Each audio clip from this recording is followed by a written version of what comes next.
Hey everybody, Mike Siner again, Jesus Without Religion. Happy to be here today. I'm circling back. I wanted to revisit a video that I did previously about Christians losing their salvation if they were to get this mark of the beast.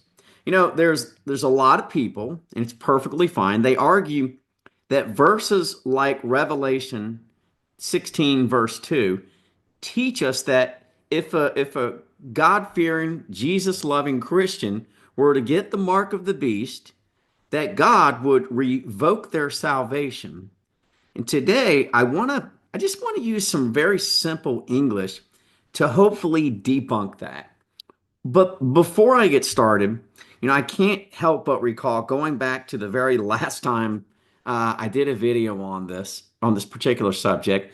There were no shortage of angry, out of control people who think that, just because you might disagree on a biblical verse in terms of how we should be interpreting it, well, instead of having discussion about it, instead of exchanging views, nope, it's their job. God has put them on command to come after you, to call you a heretic.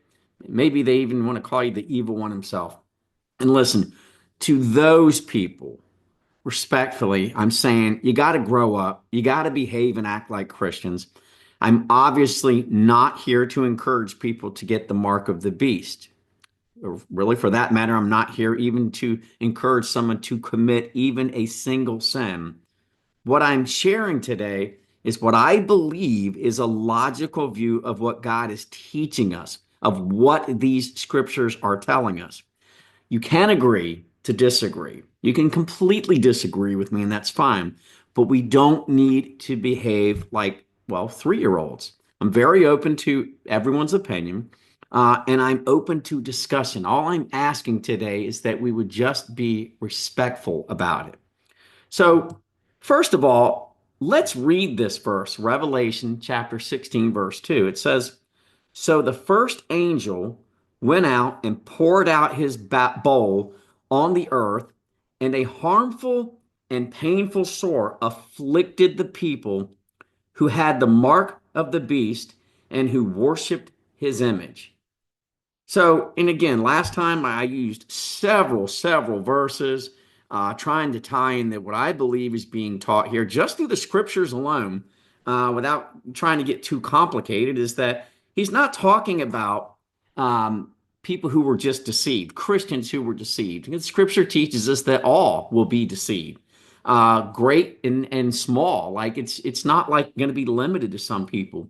But long story short, you're welcome to go back and watch that video. If I remember, I'll put a link at the bottom here.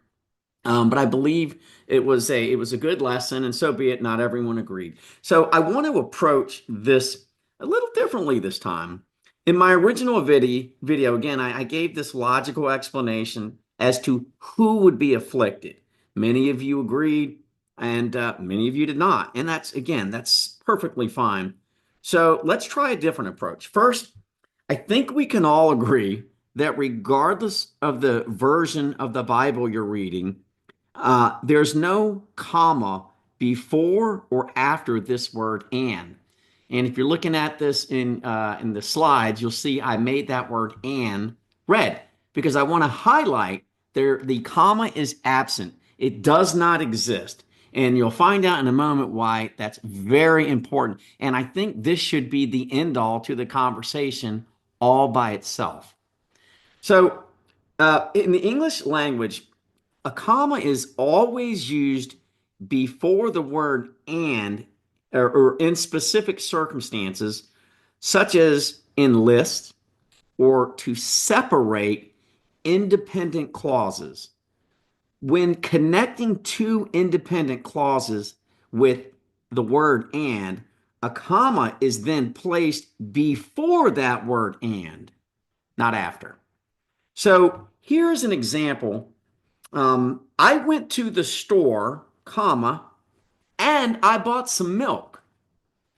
So in this case, the individual, I've done two things. I went to the store, and while I was there, I also bought some milk. Okay? So again, if we go back here and we look at Revelation chapter 16, verse 2, we do not see a comma. Again, the verse reads, afflicted the people who had the mark of the beast, continues smooth, like straight through, and who worshiped the beast, worshiped his image. This means that the affliction in this grammatical context, it means that the affliction affected a specific group of people, those who both had the mark of the beast and worshiped his image. So let's do a little breakdown here. First of all, number one, the people who had the mark of the beast, this describes one characteristic of the afflicted group. They bear the mark of the beast. Secondly, and who worship his image. So, what does this do without the comma? This adds a second characteristic of the afflicted group. They also worshiped the beast image. So again, the afflicted group, these are one group of people who had both things in common. Number one, they got the mark. Number two, they worship the beast. And in my original video, I said a Christian who gets the mark does not mean that you worship the beast. It means the Christian was deceived. So this is not saying it doesn't matter. Whoever gets the mark, you're done for, right? This is, again, very clear that it's describing the people in the afflicted group have been guilty of both. They got the mark, then they worship the beast. Let's continue. Final slide here. So the use of and absent of a comma, what does it do? It connects these two characteristics, meaning that both conditions must be true for someone to be part of the afflicted group.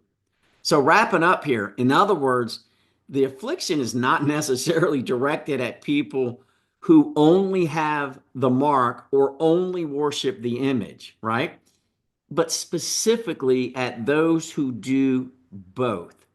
If the sentence lacked saying the word and who worshiped his image, it would mean the affliction targeted only those with the mark of the beast, regardless of whether they had worshiped his image. So, in conclusion, either the translators of our Bibles need to go back to school and learn proper grammar, or we simply have to conclude that both conditions must be present in order for someone to receive punishment. So, this is how I think we don't have to commit intellectual suicide to come to this conclusion, right? We need to understand that God indeed, He showers us with grace. And that includes if somebody was naive and ignorantly are deceived into receiving the mark, particularly because I'm very certain that no Christian will ever, under any circumstances, would a Christian actually knowingly worship the beast, or period, worship them in general.